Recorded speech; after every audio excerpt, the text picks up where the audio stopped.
départ, ils ont inventé le football. Durant notre génération, leur club dominait sans partage ou presque la Ligue des Champions, du moins dans une grosse partie des années 2000. Depuis peu, leur championnat est le plus riche et le plus populaire du monde. Pourtant, personne ne les craint ces Anglais. Pourquoi ? Tout simplement parce qu'ils sont capables de passer totalement à côté d'une compétition, le tout avec le meilleur effectif du tournoi.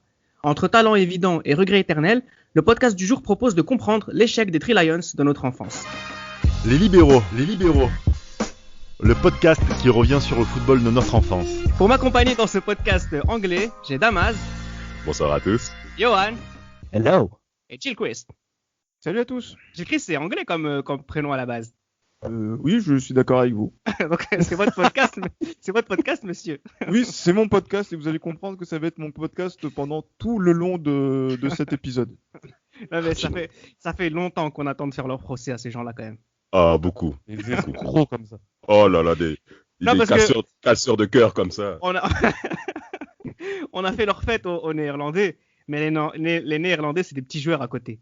Bien sûr. Oui, clairement. Moi, je vous le dis, Reda, les Anglais, j'y ai cru en 2002, j'y ai cru en 2004, j'y ai cru en 2006, j'y ai cru en 2010. On va pas revenir sur 2008, on va revenir tout à l'heure. J'y ai cru aussi un peu en 2012, j'y ai cru encore en 2014, j'y ai cru en 2016, et je vous promets encore que j'y ai cru en 2018.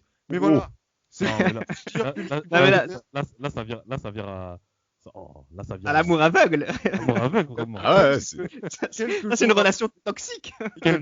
Quelques jours avant le début de la compétition, à chaque fois, cette équipe d'Angleterre, il y a un truc qui me permet de me dire j'y crois. Je sais pas pourquoi. c'est vrai. Je sais pas si c'est parce que je regarde trop la presse britannique.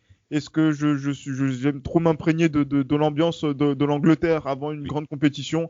Mais à chaque fois, je me fais avoir. Gilles, la vérité, pour finir, moi en 2010, j'y ai cru parce qu'il y avait Capello comme coach. Mais moi, Ouais, j'y ai c'est cru. vrai. Mais j'y ai cru après le premier but de Gerrard à ce moment-là.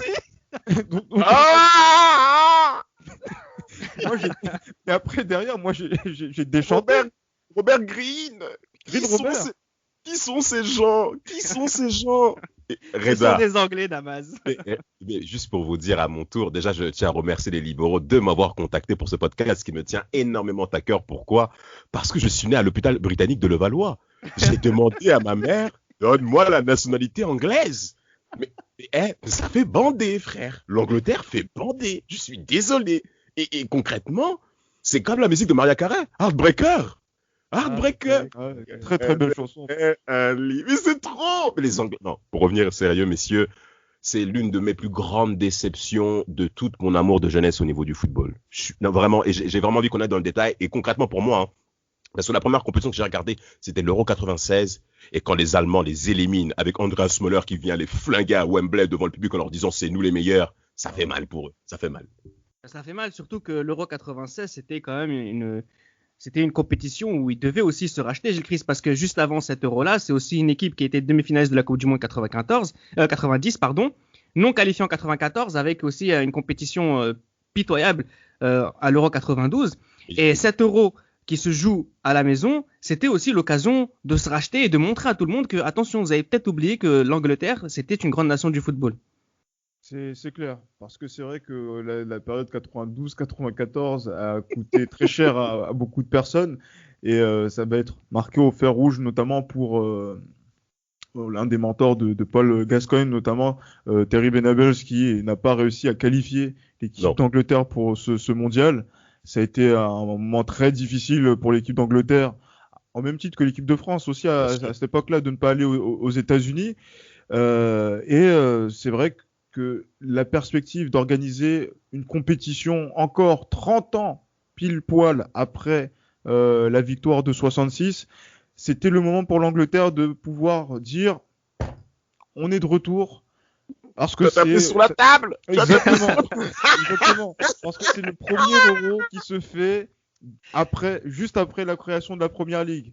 Donc du coup, la Première Ligue commence à se mettre en place. Cantona domine le terrain en Angleterre avec Manchester United et l'Angleterre veut dire que voilà, le football revient à la maison, comme la chanson que l'on connaît, Football's Coming Home. Oh. Dis donc, à partir du moment où on dit que effectivement c'est un échec, on va rentrer dans l'Euro 96 juste après. Mais Johan, c'est qui les stars anglaises à ce moment-là? On va dire à l'été 95. Avant l'Euro C'est qui les stars anglaises? Oui, c'est qui les stars? Qui a échoué? Les stars qu'il y a, c'est Alan Shearer notamment. Il y a Robbie Fowler qui commence à faire son trou aussi. Je penserais aussi, je sais pas quoi. On va dire il y a les Ferdinand. Il y a les Ferdinand du côté de Newcastle. Paul Gascoigne qui est en Italie. Paul Gascoigne qui à l'époque jouait à la Lazio, mais ça se passe pas très bien non plus. Ça faut pas l'occulter. Il y a Teddy Sheringham qui est le patron au niveau des attaquants avec Tottenham. Donc il y a pas mal de stars, mais après il y a aussi la jeunesse dorée de Liverpool, hein, les Steve McManaman, Jamie Redknapp, etc. Donc on va dire que il y a pas mal de très bons joueurs, mais je trouve qu'il y a beaucoup plus d'attaquants qu'autre chose en fait. Justement, cette équipe de l'Euro 96, ce qui est intéressant, c'est qu'il y a cette idée de rachat, mais il y a aussi cette idée de début de quelque chose. Et c'est notamment le début d'une génération incroyable, Damas. Souvenez-vous, je vous l'avais dit dans le podcast qu'on avait fait sur la confrontation entre Liverpool et Manchester United en 96, c'est que dans les 22 Anglais de l'Euro 96, la moitié a moins de 25 ans. Et si on prend les gens qui ont 25 ans, il y en a 14 sur 22. C'était vraiment le début d'une génération dorée. À ce moment-là, nous, on n'avait pas forcément un grand regard, mais quelqu'un qui a 14 ans, 18 ans, 96, il se dit, les prochaines dizaines d'années, c'est pour les Anglais. Tout à fait, parce qu'on retrouve quand même des joueurs, comme tu l'as bien dit, Reda, de nom qui vont marquer notre enfance et même le football en général en Europe, avec Alan Shearer qui a 25 ans, t'as Darren Anderton qui a 24 ans, t'as Nick Bromby qui n'a pas duré mais qui a même 22 ans, Steve McManaman avec ses 24 comme l'a dit Johan. Donc il y a un début de quelque chose et sous le sol anglais qui concrètement s'est mobilisé au niveau de la presse, au niveau des médias, au niveau de la renommée, on a véritablement bien vendu cet Euro 96. Parce que moi, je me souvenais. Magnifique, et même en termes de niveau, en termes de confrontation, c'était. Et surtout, le public anglais. Mais quel boucan, mais quel bruit. Il y avait pendant cet Euro-là dont on parle, Reda, il y avait le quart de finale contre l'Espagne, le 0-0 jusqu'au tir au but, avec Hierro et Nadal qui ratent les deux, pas Raphaël, pour l'oncle, Tony. Ouais, l'oncle, Tony. Miguel André. Tony Nadal, c'est l'entraîneur. Exact, la casquette. Enfin bref. Et tu as ce match-là en quart de finale, l'hymne national anglais. Mais t'avais l'impression que tout le monde faisait un avec les 11 Anglais, avec les Three Lions. Parce que le public de Wembley, qui est derrière son équipe après l'échec de 94, après l'échec de l'Euro 92, sans oublier l'Euro 88 qui a été clairement ridicule de la part des Anglais. Ridicule. Et là, on a l'impression qu'on oublie tout, on fait table rase du passé et on fait qu'un avec cette équipe. Et comme je le disais tout à l'heure, quand les Allemands jouent face aux Anglais depuis 66, ça se passe pas très bien. Pas très bien, mais c'est vrai que... Excuse-moi, je tiens à préciser aussi que contre l'Espagne, c'est déjà peu de choses parce qu'il y a un but de Kiko qui est refusé de manière assez injuste. Sûr. Injuste.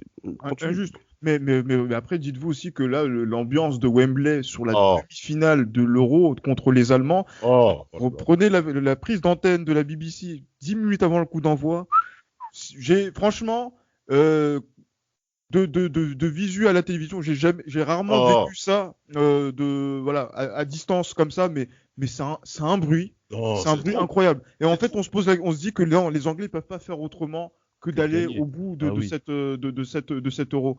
Exactement. Quand Shearer il ouvre le score. Notamment avec justement, Johan, t'as dit le nom qu'il fallait, avec un énorme Shearer sur la compétition. Un but quasiment à chaque match, sauf contre l'Espagne en quart de finale, même s'il tire le premier penalty. Ouais, c'est ça. Mais pour reconstituer le truc, Shearer c'est vraiment l'un des meilleurs attaquants européens et le meilleur attaquant anglais de l'époque. Shearer vient de gagner un titre avec Blackburn, le titre de champion d'Angleterre en 95, et c'est vraiment la personne qui est très très attendu du côté de l'Angleterre, et Shearer il va pas décevoir. Je pense que il me semble que dans cette compétition il met 5 ou 6 buts, je sais plus. 5 buts, doublé contre les Pays-Bas, notamment doublé contre les Pays-Bas, la Suisse, dès les premières minutes face à l'Allemagne, corner, tête.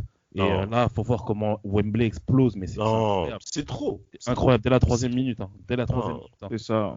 Ouais, et pourtant, mais ils sont tombés sur les Allemands et on verra que c'est un complexe qu'ils vont beaucoup nourrir au fil des prochaines décennies, justement, cette fameuse génération. Le sang-froid des Allemands ou la faiblesse déjà des Anglais. aussi. Déjà, mais après, dites-vous que ça se joue à quelques centimètres près. Gascogne, Gascogne, il a quelques centimètres de mettre ce but-là qui, en plus, enverrait l'Angleterre directement en finale, puisqu'il y avait le but en or à cette époque-là. Tout à fait. Et sans compter également Paul Gascogne, qui est l'une des stars du football anglais au cours des années 90. On connaît son instabilité émotionnelle aussi à Paul Gascogne, mais quand il y a de grands événements, vous souvenez-vous du but du Paul Gascogne contre l'Écosse, messieurs? Oh là là. Mais c'est une merveille. C'est une merveille. Mais on se rend pas compte à tel point ce monsieur était d'une telle qualité et au niveau du terrain, bien entendu. Et même au niveau de la célébration et de. Mais oui, la main en l'air. Mais en fait, il donne tout. D'ailleurs, on parle un peu de Paul Gascogne pour vous dire à tel point que c'est un personnage qui est très prenant. C'était au moment où Glenn Hoddle, lors de l'élection des 23 Anglais pour le Mondial 98, Paul Gascogne n'est pas sélectionné. Les 22, pardon, n'est pas sélectionné. Il pète les plombs dans les couloirs. David Beckham donne un témoignage de la réaction de Paul Gascogne. On avait tous compris qu'il n'était pas pris. Mais le cri qu'il a fait dans le couloir, tout le monde avait peur dans le couloir. C'est ce que disait David Beckham et bien entendu Paul Scholes. C'est pour vous dire à tel point que on est quand même passé à côté, vraiment d'un côté. On est vraiment passé à côté par rapport à cette équipe anglaise. Donc c'est un euro raté ou c'est un euro de bon augure? Encore une fois, on ne sait pas ce qui se passe après. Mais là, à la fin de 96, qu'est-ce qu'on se dit? Moi, je dirais bon augure. Bon augure. Ça joue à peu de choses, ils montent des bonnes choses. Ils fracassent les Pays-Bas, même si les Pays-Bas sont très mauvais dans cette compétition. On va dire c'est de bon augure quand même, parce qu'on se dit, comme tu l'as dit tout à l'heure, Reda, l'équipe elle est jeune. Donc on se dit, en plus, il y a aussi la jeune génération de Manchester qui n'est pas encore installée dans cette édition. Bien sûr. Scholes n'est pas là, Beckham. Beckham et Scholes ne sont pas là, donc on se dit quand même qu'il y a quelque chose qui peut se faire pour le Mondial 98. Justement, parce qu'au Mondial 98, il y a Beckham, il y a Scholes, il y a McManaman, il y a tous ces gens-là, il y a Alan Shearer qui est au sommet aussi, il y a des petits jeunes comme Michael Owen, Rio Ferdinand. On est arrivé quand même avant cette Coupe du Monde de Gilles Christ où ceux qui commençaient en 96 ont pris de l'âge, plus d'expérience.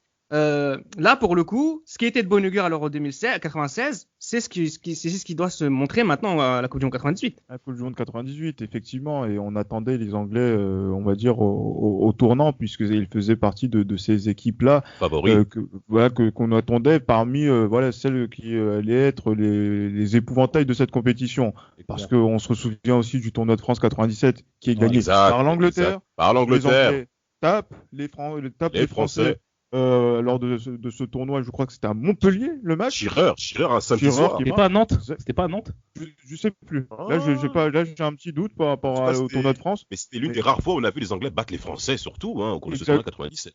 Exactement. Et donc c'est vrai que même si gagner en Angleterre, notamment pour les Italiens, pour la qualification, c'était Zola qui avait marqué. Ça avait eu une importance particulière pour les Italiens pour cette compétition, pour la qualif. C'est pour dire que les Anglais sont attendus autour de ce mondial, et c'est vrai qu'ils font un premier tour où il s'est passé pas mal de choses. On fait le zoom sur un petit peu David Beckham. Il y a Victoria Beckham qui est présente lors de la première rencontre, je m'en souviens très très bien. Et on se dit que cette équipe d'Angleterre va passer le premier tour. Elle finit devant l'Italie en qualif. Oui, elle est première. C'est l'Italie qui va au barrage. Qui va au barrage et qui justement grâce à cette victoire à Wembley. Mais voilà, c'est pour dire que les Anglais sont dans le coup, et le premier match à élimination directe à Saint-Etienne arrive. Et voilà, non mais c'est l'un des plus beaux matchs. Les gars, je ne sais pas ce que vous en pensez, les gars, mais ça, c'est à cause de cette défaite face à la Roumanie. Exact. C'est ce match contre la Roumanie qui condamne l'Angleterre à finir deuxième, parce que la Roumanie gagne déjà son premier match contre la Colombie. Et là, la Roumanie gagne le deuxième match à Toulouse face à l'Angleterre. Exact. Et à ce moment-là, la Roumanie est déjà qualifiée. Donc l'Angleterre a un match en appelant ça une finale contre la Colombie qu'elle gagne. Mais si l'Angleterre, après bon, c'est vrai que c'était la Croatie quand même qui aurait été en face, mais si l'Angleterre gagne contre la Roumanie ou fait match contre la Roumanie, l'Angleterre finit sûrement premier. Elle finit premier. Et sans compter que, en parlant un petit peu de ce premier tour, regardez les trois matchs qu'ont effectués les Anglais. On s'aperçoit rapidement qu'ils ont ces fois des trous d'air. Ils ont des absences, ces Anglais. C'est pas une domination majeure qu'on attend en fonction de ce qu'on nous présente de cette équipe d'Angleterre. C'est-à-dire il y a des moments d'absence. Et concrètement, ce match face à la Roumanie, le 2-1, où Michael Owen, je crois qu'il marque. Il marque au sol, il glisse, il tire et tout. C'est un but de raccro. Un but qui ressemble un petit peu à celui qu'il met contre Arsenal en 2001, mais bon, je m'arrête là. Ouais, vaut mieux pour toi surtout, avec la mais par rapport à ça, George Hadji était vraiment très heureux dans les vestiaires de battre les Anglais parce que concrètement, Reda t'a dit quoi dans la présentation? Les Anglais se présentent comme étant une très très grande équipe, ce qui est sans doute vrai, mais elle fait pas peur à pas beaucoup de personnes. Oui, c'est ce qui va sortir de ce podcast. Exact. Et concrètement, les Roumains vont les battre au Mondial 98, mais également à l'Euro 2000, messieurs, à l'Euro 2000. Ça, je vous ai dit, on va en parler de Romain juste après. Hein, c'est un côté les Anglais. Parce qu'en fait, la Coupe du Monde 90, c'est quoi comme Coupe du Monde? C'est la Coupe du Monde du niveau au maximum de tous nos héros d'enfance. Ouais, sûr. Tous nos héros d'enfance ont leur meilleure équipe possible de ces 20 dernières années. Les Anglais n'ont pas le niveau des Français, des Brésiliens, des Néerlandais. C'est ça le gros problème des Pays-Bas, des Anglais par. C'est un peu sévère parce que c'est un peu sévère, ça se joue tir au but encore contre. C'est la deuxième fois que tu dis ça, Gilles Christ. Hein. Ça c'est marrant, c'est la deuxième fois que tu dis que ça se joue à rien. Normal, il y a cru.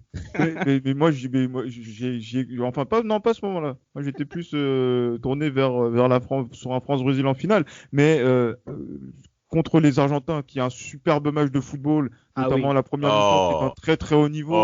Les Anglais, mais pourquoi on pourrait pas croire aux Anglais qu'ils aillent en quart de finale? Parce que, notamment par rapport au but de Sol Campbell, qu'est-ce qu'on siffle sur Roy pour refuser le but? On sait pas. Après, il y a les tirs au but, et c'est encore une fois, c'est quelque chose qui va revenir assez souvent, notamment dans l'histoire de l'équipe d'Angleterre, comme pour les Pays-Bas. Voilà, moi c'est ça en fait. On sort quand même d'un grand match. Il y a aussi une petite césure par rapport aussi à David Beckham qui se fait expulser. Tout à fait. Voilà, cette équipe-là, peut-être qu'elle n'est pas forcément au maximum de son potentiel, mais de ce qu'elle démontre, elle n'est pas ridicule sur le terrain. Et en plus, on peut se dire qu'elle peut aller plus loin et ça se joue à rien. Mais clairement, pour passer même au cas de l'Euro 2000, on s'aperçoit que les Anglais sont vraiment blessés par rapport à cette élimination en 98, parce que dès les éliminatoires pour l'Euro 2000, les Suédois battent les Anglais 2-1 à Stockholm. Ouais. Et cette victoire, notamment au grand crédit de Freddy Ljungberg, qui a impressionné Arsène Wenger et qui a même amené son transfert à Arsenal, va créer une espèce d'atmosphère plutôt négative pour cette équipe d'Angleterre qui va passer des éliminatoires pour l'Euro 2000 avec de grandes difficultés. Il faut le salut des Suédois lors des éliminatoires en battant la Pologne 2-0 pour que les Anglais aillent au barrage. Et quel barrage face aux Écossais? Victoire 0-2 à Glasgow, avec un doublé de Scholes exceptionnel, notamment sur le deuxième, un centre de Beckham magnifique, une tête, oh là là, merveilleux. Ça ressemble à son premier but contre le Portugal à l'Euro. Exactement. Et en plus de ça, après, vous avez au match retour les Écossais sous Hutchinson qui vont gagner à Wembley. C'est pour vous dire à tel point qu'on est clairement au couteau côté anglais. Kevin Keegan n'arrête pas de transpirer. Et cet Euro 2000, concrètement, et pour moi, hein, c'est le niveau du championnat. Concrètement, en termes de grande compétition internationale, l'Euro 2000, les Anglais sont les plus faibles que j'ai jamais vus. L'Euro 2000 est finalement, il est plus faible. Je parle des Anglais de toutes leurs compétitions qu'on a vues. Mais c'est vrai que les Allemands sont encore plus faibles. Hein. Franchement, ils ont perdu contre les Anglais déjà. C'est déjà avancé. Shearer. Mais encore une fois, j'ai envie de dire encore quelque chose. Vous êtes sévère encore avec cette équipe d'Angleterre qui ne passe pas le premier tour. Arrête. Attendez. Alors qu'ils sont au meilleur de leur forme et au meilleur de leur âge. Après le triplé 99, non? Oui, parce qu'il veut pas dire du mal de Paul Scholes. Mais attendez. Contre le Portugal, qui mène 2-0 dans ce match? l'Angleterre. Mais moi, si on voit les débats à ce moment-là, c'est bien les Anglais. On est bien d'accord. 2-0, oui, certes. Mais comment tu peux expliquer une telle débâcle face à la Roumanie? Comment tu peux expliquer une faute à la dernière minute de Phil Neville? À la dernière minute, à 2-2, ils sont qualifiés. On fait pas des choses comme ça. Bien sûr. Encore une fois, c'est pour ça que c'est vrai qu'on dit oui, c'est peut-être l'équipe la plus faible. Non, peut-être que c'est le comportement de cette équipe d'Angleterre qui a été la plus mauvaise sur cette période des libéraux et sur lesquels on doit dire que c'est un échec, effectivement. Et en plus, on peut pas accepter. Non, mais c'est vrai qu'on peut pas accepter justement ces erreurs-là. Et c'est vrai qu'ils ont joué contre une équipe d'Allemagne très faible. Et Non, faut le dire. C'est très nul. Ah oui, bien sûr. Moi, je suis très content de dire que l'Allemagne a été très faible. Oui. Horrible. voilà, mais du coup, c'est vrai que dans cette équipe d'Angleterre ne passe pas le premier tour, mais on sent qu'il y a un renouvellement de génération qui va se faire, puisque à ce moment-là, on apprend que Shearer arrête la sélection, ce qui va devancer pas mal de choses et qui va aussi ouvrir de nouvelles perspectives, notamment au sein de l'attaque anglaise. Avec Michael Owen qui va prendre en effet le pouvoir au niveau de l'attaque anglaise, mais qui pour l'accompagner, et ça a été une grande problématique pour les Anglais au cours des années 2000 après le départ de Shearer. Ils perdent la Wembley face aux Allemands. Le dernier match de Wembley, il faut qu'on en parle. Le dernier match de Wembley, c'est contre l'Allemagne et les Allemands avec encore une fois, je crois que c'est Seaman qui se trouve sur le tir d'Aman, je crois. Ouais, un tir à ras de terre, fusil, et ils perdent. Et Wembley s'en va. Et c'est les Allemands qui vont encore gagner à Londres. Ça fait beaucoup, messieurs. Et ces éliminatoires de la Coupe du Monde 2002, souffrance. Vas-y, Johan. Et puis pour les auditeurs, les gars, et pour les auditeurs, essayez de prendre connaissance de l'anecdote de Kevin Keegan dans les toilettes de Wembley. Tu veux pas nous en dire plus? Je vais pas vous en dire plus. On va laisser les gens découvrir cette petite régalade. Justement, cet Euro, avant de parler de la Coupe du Monde 2002, je trouve qu'on est passé un petit peu vite sur cet échec de 2000. Il faut quand même le dire, c'est un échec qui est quand même assez retentissant. J'insiste sur ce mot retentissant, c'est que on a affaire à une équipe. Par exemple, on a quelqu'un comme David Beckham, c'est le meilleur joueur du monde, ou presque. Paul Scholes, c'est le meilleur joueur du monde, ou presque. On peut pas accepter, mais aussi on peut pas accepter le fait que on passe à côté de ça. Non, il faut le dire, c'est scandaleux ce qui s'est passé pour les Anglais en 2000. Bien sûr. Non, c'est trop. Sur le premier match et le deuxième match, ils mènent jusqu'au bout et au final, tout ça pour perdre. C'est même pas pour faire des matchs nuls, c'est pour perdre. Les gars, n'oubliez pas que qui gagne la Ligue des Champions 1998-1999, c'est l'Angleterre, avec une génération brillante. Avec Manchester United. Excusez-moi, avec Manchester United. Que là, non, on peut pas accepter. Non, mais. Par contre, ce qu'on peut accepter, c'est que j'ai l'impression que les Anglais, les Anglais ont compris qu'ils avaient échoué, et notamment certains David Beckham, qui souffrait énormément d'Amaz sur cette période. Merci. Et il s'est racheté à sa manière. Il s'est racheté à sa manière parce que il faut savoir que les médias anglais sont très prenants par rapport aux Three Lions. Concrètement, l'équipe d'Angleterre est vraiment scrutée au moindre détail par les médias anglais, dont j'aimerais rendre hommage à la BBC avec Gary Lineker qui a fait un travail exceptionnel en termes de couverture du monde du football. Ouais, et par rapport à ça, David Beckham est en première ligne. Si l'Angleterre échoue, Beckham a échoué. Ouais. Et concrètement, et durant toute cette phase des éliminatoires Euro 2000, j'insiste encore là-dessus, mais Beckham était scruté de toutes parts.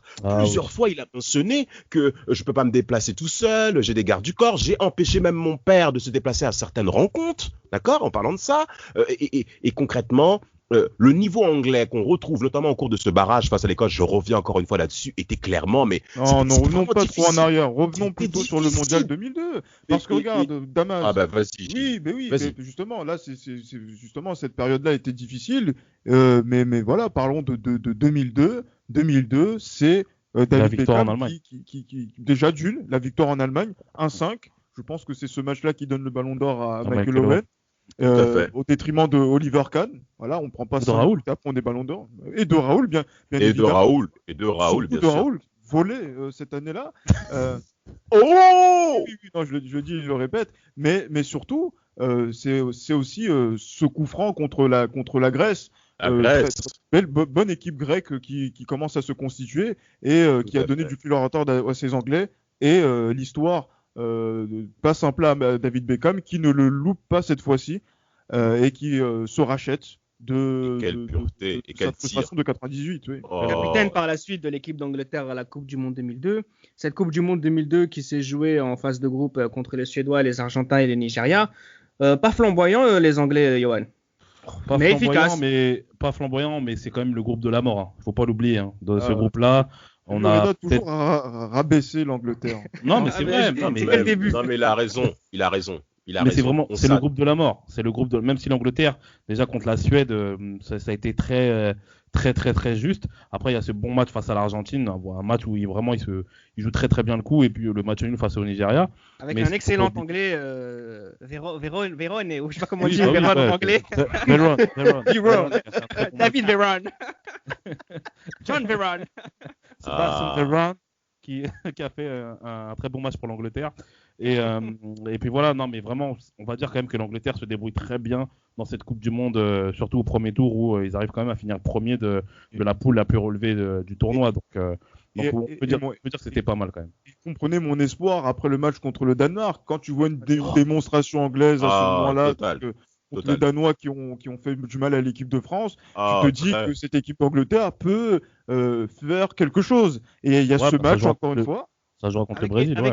Avec Emile Heskey, d'abord avant de parler du Brésil, Emile Heskey, vous parliez de l'attaquant qui allait seconder Owen, c'était pas Fowler, c'était pas Sheringham, c'était Emile. À l'époque, c'était un bon attaquant, hein, Emile Heskey. Ça s'arrête là. Un bon attaquant de Liverpool. Ça s'arrête là. Voilà, il a raison, ça s'arrête là. Ça s'arrête là. Ça ne s'arrête là. C'est un joueur qui joue avec ses armes. Owen qui est le ballon d'or 2001. Et Darius. Justement, il n'est pas suffisant. Vassel, Darius. Heskey, Emile. Je suis désolé. C'est des joueurs vaillants. Vous qui défendiez Fowler, il était où Fowler à cette période-là? Il était cuit. Oui, bien sûr. Il était totalement cuit. Emile Heskey. On parle d'Alan Shearer avant 2000. 2000 Shearer stop. Et on passe à Emile Heskey. Je suis désolé. Hein. C'est sans doute un garçon très charmant, mais il n'a pas le niveau. Il n'a pas le niveau pour ce qu'on attend d'une équipe anglaise, messieurs. Exactement. Et après quand on voit un quart de finale contre le Brésil, un match qui avait bien en plus commencé pour les Anglais grâce à Michael Owen, inévitable. Voilà, les Brésiliens sortent justement donc de leur chapeau 2 coups d'éclat. Ouais. Qui ont permis à. Mais non, mais c'est comme ça quand vous voyez le match. Ronaldo, il est comment sur ce match-là? Il est zéro. Il est inexistant. Il a des cheveux en plus. Il est inexistant. Ah oui, il est zéro et en plus quand il sort, il est sifflé. Je ne sais pas si vous en souvenez. Mais voilà, après voilà, il y a ce coup d'éclat, Ronaldinho, Rivaldo sur le premier but, et ensuite Ronaldinho qui trompe Seaman. Et encore une fois, il y a cette question voilà du gardien qui va se poser. Justement, j'allais en venir maintenant. Est-ce que c'est déjà le premier chapitre, entre guillemets, de la question gardien de but anglais, le gros défaut de cette génération, déjà avec Seaman qui avait plus l'âge. Oui, mais c'est quand même un grand gardien. Seaman, il n'a jamais vraiment été spécialement très très bon. Hein. Mais pourquoi vous dites des trucs comme ça? Non, il a eu une période où il était. Regarde. 91-95, Seaman est quelqu'un. Écoute, Seaman, moi quand je pense à Seaman, je pense à quoi? Le but de Naïm en finale de la coupe des coupes. Non, attention. Seaman, le but de Naïm au Parc des Princes, la frappe de Dietmar Hamann et le coup franc de Ronaldinho. 3 grosses bavures qui coûtent une victoire en Coupe des Coupes, qui provoque la défaite pour le dernier match du premier Wembley du côté de l'Angleterre, et puis un quart de finale de la Coupe du Monde. Je suis désolé. C'est symptomatique aussi des équipes anglaises à ce moment-là aussi, je trouve. Mais David Seaman, à un moment, il était même considéré, malgré tout, comme étant l'un des meilleurs gardiens du monde au cours des années 90, malgré ces erreurs-là. Mais il est clair que côté anglais, ça a été très, très, très difficile de remplacer David Seaman, malgré le fait qu'il ait des lacunes qui sont connues de tous. Et on peut mentionner certains noms. David Calamity James, messieurs. Ah, déjà, passons à l'Euro 2004. L'Euro 2004 aussi qui est intéressant parce que moi, dans mon esprit, en préparant l'émission, pour moi, l'Euro 2004, c'est le symbole. C'est le moment. Voilà, c'est le moment où on se dit, bon, là, ils sont tous au top. Et finalement, le problème, parce qu'on n'a pas parlé, mais il y a aussi le premier coach étranger qui arrive avec Eriksson. Est-ce que il y avait l'échec des entraîneurs anglais qui n'arrivaient pas à faire jouer tout ce beau monde ensemble? Gilles Christ, on se rend compte que les étrangers non plus. Et ça s'est vu avec l'Euro 2004. Exactement. En plus, qui n'ont pas forcément le courage de faire des choix.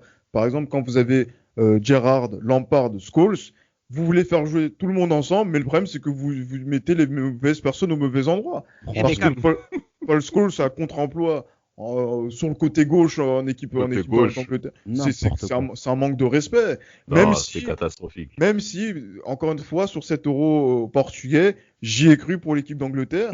Et encore une fois, il faut encore Zidane qui sort une de ses tours de magie. Tu sais pourquoi j'ai pris match? Mais dis-moi. Parce que, en fait, les Anglais n'ont jamais eu de Zidane. Quand je dis Zidane, je parle pas forcément du talent, parce que ça aurait pu être Beckham, ça aurait pu être Owen, ça aurait pu être Scholes, mais des joueurs anglais qui, à un moment donné, sauvent les meubles, il y en a jamais eu jusqu'à présent. C'est Beckham qui devait prendre ce rôle. Ouais, mais c'est Beckham qui devait prendre ce rôle. Oui, mais Reda. Vas-y, Yoann, vas-y. Reda, je veux bien, mais si tu me dis si t'es pas d'accord avec moi, Mais regarde, cette équipe d'Angleterre à l'Euro 2004, elle avait des grands joueurs.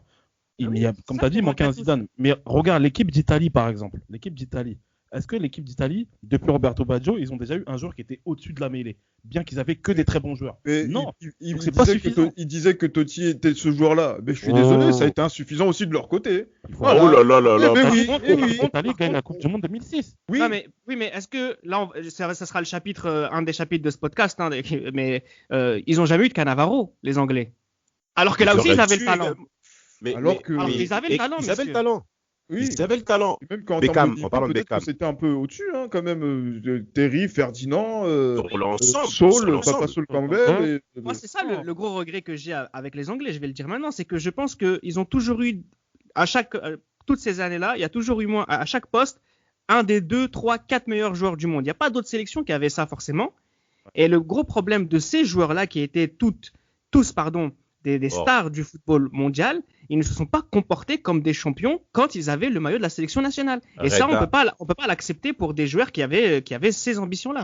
Je veux même appuyer tes propos, Reda, par rapport à ce que tu viens de dire. Il y a eu un interview qui a été mentionné en fin de carrière où il y avait autour de la table Lampard, Gerrard et Ferdinand. Et ils ont dit que nous, notre mindset, au niveau du championnat d'Angleterre, il fallait que je sois toujours plus fort que l'autre, en fait. Et en sélection, ils n'ont jamais fait l'effort de créer une cohésion.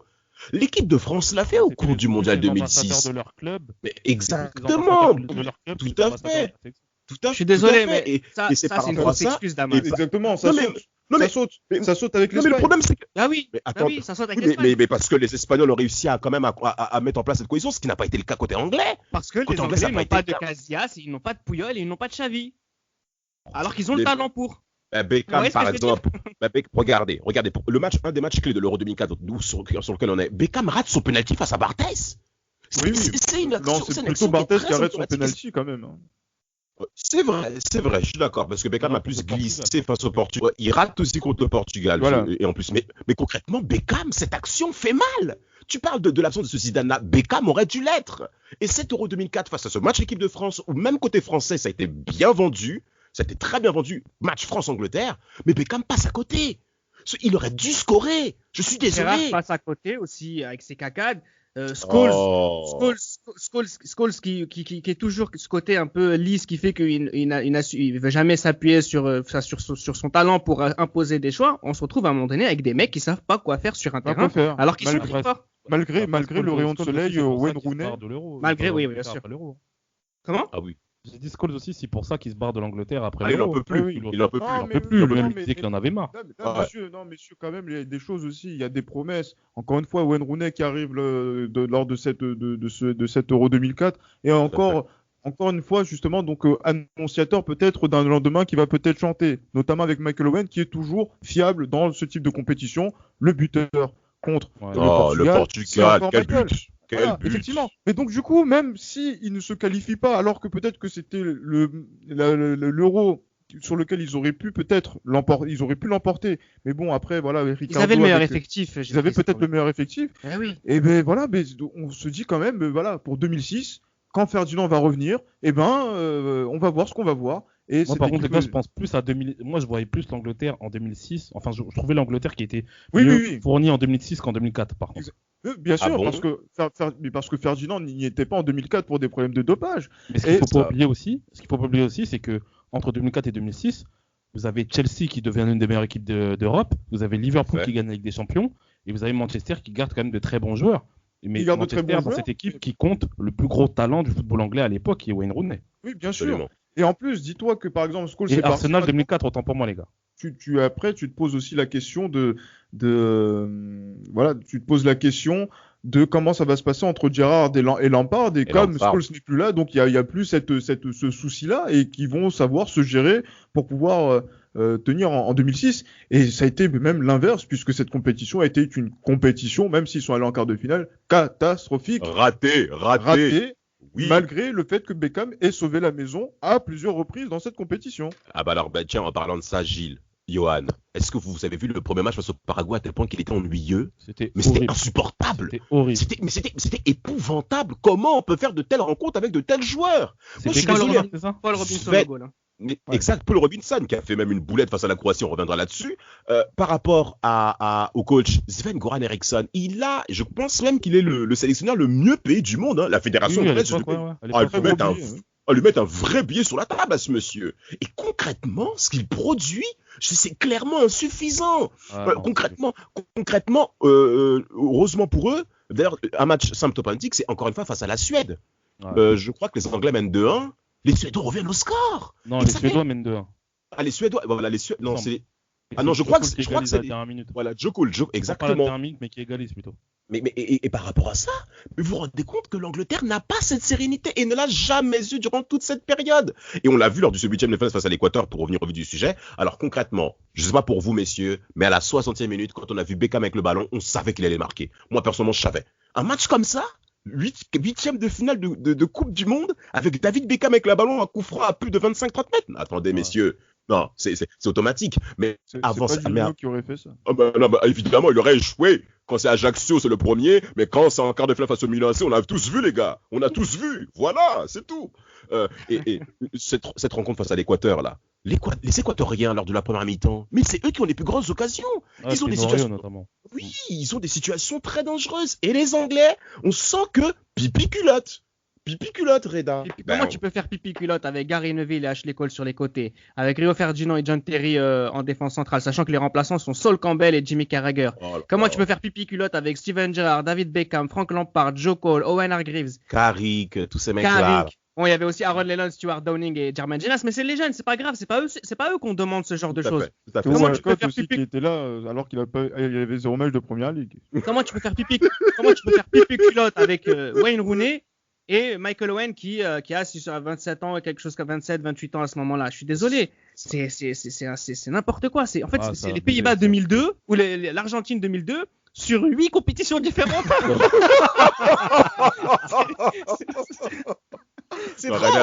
Reda t'abuse parce que le mondial 2002, les Anglais c'était quand même encourageant. Donc arrête de dire ça. Arrête. Et en plus, encourageant. On parle pas de la Roumanie 2000.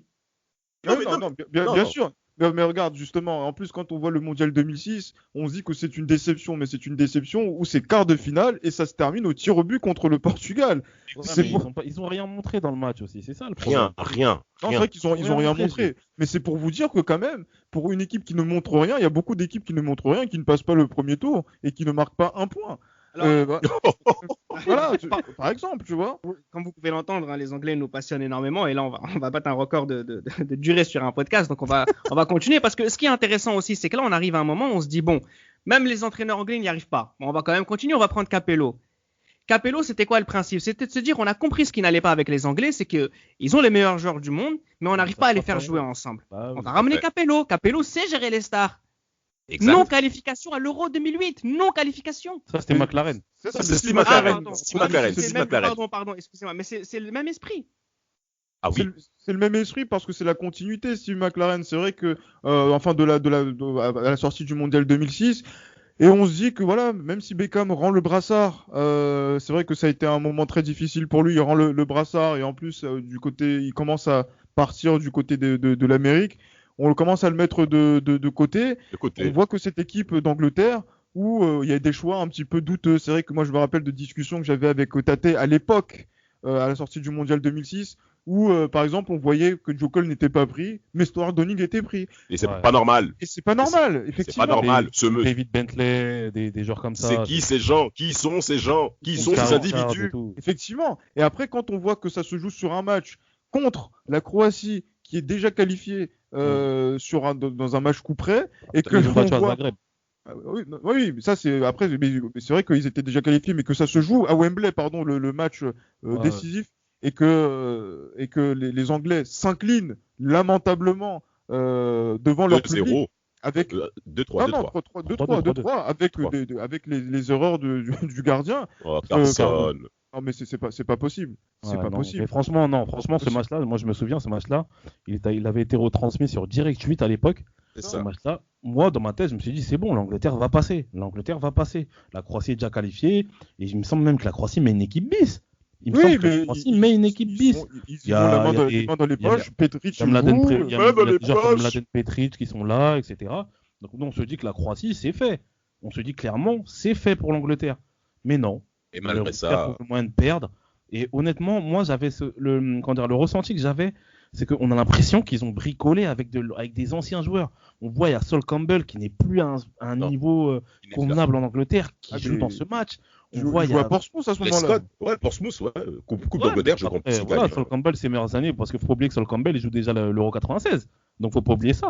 Ouais, Donc, c'est ça. il est clair, Tout à fait. il fait partie de l'équipe de l'Euro 96. Donc, Tout à fait. au lieu de reconstruire déjà, on se dit, mais qu'est-ce qui se passe? Qu'est-ce qui se passe? Bah, Johan, Mladen Petric qui met cette frappe dans les dernières minutes à Rater qui crucifie l'Angleterre, et l'Angleterre ne verra pas l'Euro 2008. Et ça, c'était bien fait pour eux, je suis désolé. oui, Ouais, ça, mais c'est pas faux. c'était mérité. C'était mérité. Pourquoi? Parce que concrètement, au cours de toute cette campagne de qualification 2008, on a des Anglais, notamment face aux équipes concurrentes de cette poule, où ils perdent 2-1 en Russie, ils perdent Ouais. en Croatie 2-0 avec une 2-0. poulet de Paul Robinson. C'est pas Oh possible. là là, c'est lamentable. Eduardo c'est- qui est très mal aussi. Eduardo. C'est quand même des défaites importantes à une Oui. époque où les Anglais étaient capables d'avoir 4 équipes anglaises en demi-finale de la Ligue des Facile. Champions. Facile. C'est ça qui est fou. Exactement. C'est ça qui est Parce fou. que les grands clubs anglais dont tu parles, Reda, Ils- ils n'ont ils- pas de joueurs ils ont majeurs pas d'anglais. britanniques anglais. Si, Ils il y a ont quand même- d'anglais, c'est les Ouais, étrangers. ouais, C'est on est pour quand même- chier. pas tant que On est ça. quand même. Non, mais pas les stars de l'équipe nationale, parce qu'il y a quand même Gerrard, il y a quand même Terry, il y a quand même Ferdinand, il y a quand même Lampard. C'est ces gens-là qui sont les leaders de ces équipes anglaises, sauf pour du côté Mais- d'Arsenal, mais pour le reste. Oui, c'est vrai, mais regarde ce que tu as mentionné. Stewart Downing, c'est qui ce monsieur? Il a osé faire une saison à 38 matchs avec 0 but et 0 passe décisive à Liverpool. Pour un C'est qui ailier. ces individus mais à qui on a fait confiance? Aaron Lennon, ce garçon métis qu'on a plusieurs fois donné des films en avant, il n'a pas le niveau. Sean Wright Phillips, le match coup près face à la Il est pas Croatie à métis. Wembley. Non, ah non, sûrement pas. Face à on l'a mis ailier droit, Johan. Tu te souviens? Steve Oui. McLaren a dit quoi? Il a dit que dans une configuration 4-3-3, Beckham, il est mieux qu'il soit sur le banc et Non, qu'on c'est pas- enchaîne voilà. avec Sean Wright Phillips. Et les gars, ce Et- qu'il faut et- pas et- oublier. Non, messieurs. Ce qu'il faut pas oublier, c'est dans cette campagne qualificative, ce qu'il faut pas oublier, c'est que l'Angleterre arrive en demi-finale de l'Euro des moins de 21. Et dans cette campagne qualificative, vous avez des Ah, joueurs c'est bien. qui jouaient un an avant que l'Euro 2020, à l'Euro des U21 en 2007. Et ce qu'il faut pas oublier, c'est que tu as des joueurs qui jouent en deuxième division, qui sont dans l'équipe d'Angleterre et qui jouent des matchs pour la qualif. Je pense notamment à Dave Nugent. Quel est cet Nugent. individu? Oh. Et pourquoi il est là? Pourquoi? Parce que les Anglais n'ont rien en réserve, ils n'ont rien, ils Exactement. n'ont pas travaillé. Et après, c'est ce que les Italiens ont imité avec Ogbonna qui jouait en deuxième division quelques Angelo. années d'après. Et après, vous vous rendez compte du trou abyssal qu'il y a eu dans le football italien. Les Anglais ont initié ce mouvement. C'est N'importe quoi. Et ça s'est vu notamment, bon, ils ont réussi quand même à se qualifier à la Coupe du Monde 2010, miracle, où ils sont tombés dans un groupe avec les États-Unis, l'Algérie et la Slovénie. Là, pour le coup, ils ont réussi à passer, mais encore une Oui, fois, mais c'était très mauvais. c'était catastrophique. hein. Oh, Ah, c'est oui, lent, et c'est là- dur. Et là, Capello est complètement cuit. Oui, là, on se rend compte que là, Capello, il est complètement cuit. Même on le voit sur le banc, il crie sur les mecs et Ah, tout. mais Mais vraiment. voilà. Il est vraiment Et pas la- cool. mais en fait, cette Coupe du Monde 2010, ça me fait penser un petit peu à l'Euro 2000. L'Angleterre fait un bon début de match face au Portugal à l'Euro 2000, mène 2-0. Ils font un bon début de match face aux Les États-Unis en Américains. menant 1-0. Et ça s'arrête là. Ça s'arrête là. Il se passe plus rien. Bon, non, comment ne pas oublier l'erreur de Robert Greene dans les buts. Encore une fois, Ah bah oui, hein, voilà, l'égalisation de London Donovan. Non, mais, Dempsey. Dempsey, Krim Dempsey, pardon, oui, qui égalise. Oui, Donovan, c'est contre l'Algérie. Excuse-moi, Reda. Et Pas ce de match. souci. Et ce huitième de finale, on peut enfin y venir, messieurs. Déjà, avant de parler du huitième de finale, c'est l'absence de David Beckham, déjà, ça fait très mal, la blessure qu'il a eue. Oh, les larmes qu'il a eues, ça a été très compliqué pour lui. Et il est sur le banc face aux Allemands, au huitième de finale Allemagne-Angleterre. Très beau Qui... costard. Oh, il était comme d'habitude en même temps. David, quand on dit David, on sait de qui on parle.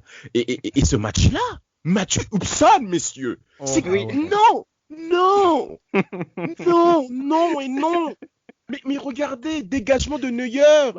Mais la défense centrale anglaise, mais grave, c'est stopper grave, libéraux c'est grave. comme un amateur. C'est grave, c'est grave. Non, Très, très grave. non. Franchement, non, j'ai eu très honte. Oh. Parce que je me souviens avoir vu ce match avec Rudolf et aussi un de mes amis de l'époque, Florian Fernandez, que je salue, dans un bar à la Défense. J'avais tout mis sur l'Angleterre. Ah ouais. Franchement, mais je pouvais pas regarder les mecs dans les yeux après le match. On va doucement terminer ce podcast parce que ce qui va se passer par la suite, c'est cette élimination contre les Allemands en huitième de finale, notamment avec ce but refusé. Et ce qui ressort un peu de toute cette époque-là, c'est de toute cette période qu'on vient de traiter. Il y a eu un problème de coach, il y a eu un problème de gestion de joueurs, il y a eu un problème d'arbitrage, il y a eu un problème face au tir au but. Il y a eu un complexe face aux autres équipes. Et en fait, je me rends compte, comme ça, en vous écoutant, que l'Angleterre, c'est concrètement la plus petite des grandes nations du football. Parce que quand on fait la liste de toutes ces choses-là, tu perds une fois au penalty, ok. Tu perds plusieurs fois au penalty, tu te rends compte qu'il y a peut-être un complexe. Tu perds une fois contre les Allemands, ok. Mais tu perds tout le temps contre les Allemands. Finalement, c'est peut-être qu'on sait comment te battre et que toi, tu sais jamais t'en sortir. Les gardiens, c'est pareil. Il y a une erreur de gardien sur un tournoi, sur 2 tournois. Sur 3 tournois, ça commence à faire beaucoup. Ouais, c'est vrai. Ouais, non, et là, on vient de faire quoi? On vient de faire 14 ans d'une histoire, 14 ans d'une sélection. Non, mais c'est vrai. En plus, comme beaucoup trop. C'est redondant. Oui, c'est redondant. C'est redondant. Donc, quand Gilles-Chris tout à l'heure me disait que j'y ai cru, à un moment donné. Après 2010, on a arrêté d'y croire. Enfin, peut-être que Pirlo. Oui. Non, mais oui. La Panenka, elle est venue d'un Italien, elle est venue de Pirlo. C'est pas un Anglais qui était capable de faire ce genre de ce genre de. Bien sûr, il a raison. C'est ça qui est terrible. En fait, l'Angleterre et les Anglais, c'est une petite nation des grandes nations du football. C'est la vérité. Et aujourd'hui, ça s'arrange pas parce que même en 2018, il me semble que c'est eux qui ouvrent le score contre la Croatie. Et ils trouvent le moyen de perdre 2-1. Non, c'est clair. Parce que moi, je dirais l'Angleterre, c'est un peu le Rudy Garcia des sélections. Oh non, dans le sens où il y a des déceptions, mais il y a toujours des excuses à la fin. Non, mais par exemple, le meilleur argument, c'est les Anglais eux-mêmes qui le disent. Damas en parlait tout à l'heure. On va terminer sur cette petite question. C'est que effectivement, ils se sont tellement mis sur la gueule en club qu'ils étaient incapables de se donner, tu vois, des petits signes de faiblesse. Par exemple, si tu vas en club, en sélection nationale dans le vestiaire, tu dis à Gerrard, toi t'es à Manchester, tu dis ouais, c'est vrai qu'en ce moment je suis un peu faible sur mon pied gauche, etc. Tu sais très bien qu'il va le jouer contre toi quand il va te rencontrer en quart de finale ou pour jouer au Boxing Day. Mais le problème avec cette histoire, et Chris l'a dit tout à l'heure, les Espagnols ne l'ont pas fait ça. Ouais, c'est vrai. Ouais. Les Espagnols ont gagné la Coupe du Monde à une époque où le Barça Real c'était à son paroxysme en termes de rivalité. Tout à fait. Parce qu'il y avait des fédérateurs dans le vestiaire. Donc là aussi, c'est pas une excuse des Anglais, Damas. Oui et non, mais parce que c'est vrai, ils n'ont pas ces Vicente Del Bosque, ces Xavi, ces Casillas qui savent remettre les choses dans l'ordre malgré nos conflits qu'on a à la maison, à l'échelle mondiale, on ne fait qu'un. Et concrètement, côté anglais, on ne l'a jamais vu. Donc ça prouve que peut-être sur le terrain, peut-être qu'au niveau potentiel, comme l'a dit Gilles, c'est peut-être l'une des meilleures équipes, voire la meilleure équipe. Mais concrètement, tu l'as bien dit Reda, les Anglais, c'est une petite nation face aux grosses écuries du football. Et là, justement, par rapport à ça, je voudrais peut-être conclure dessus, par rapport à mon désespoir et mon espoir que j'avais eu pour cette équipe d'Angleterre. C'est vrai que on est très exigeant par rapport au haut niveau. Et c'est vrai que là, moi, avec cette équipe d'Angleterre, j'oublie cette exigence-là. Et quand on voit tous ces petits détails cumulés. Moi, Gilles, tu oublies. Tu oublies. Mais seulement, c'est le cœur. Là, c'est le cœur qui parle, c'est pour ça. Et justement, quand tous ces détails accumulés dont on parle de haut niveau, et quand on réécoute les épisodes des Libéraux, on se rend compte que cette équipe d'Angleterre ne pouvait pas gagner. Et donc, du coup, ce n'est que justice qu'elle n'ait pas gagné, d'une, et de deux, que cette équipe d'Angleterre, elle fait partie de ces nations qui sont championnes du monde, mais dans notre génération, c'est peut-être l'équipe qui a été la plus décevante, voilà, pour ne pas dire faible. C'était Les Libéraux, un podcast produit par Sport Content.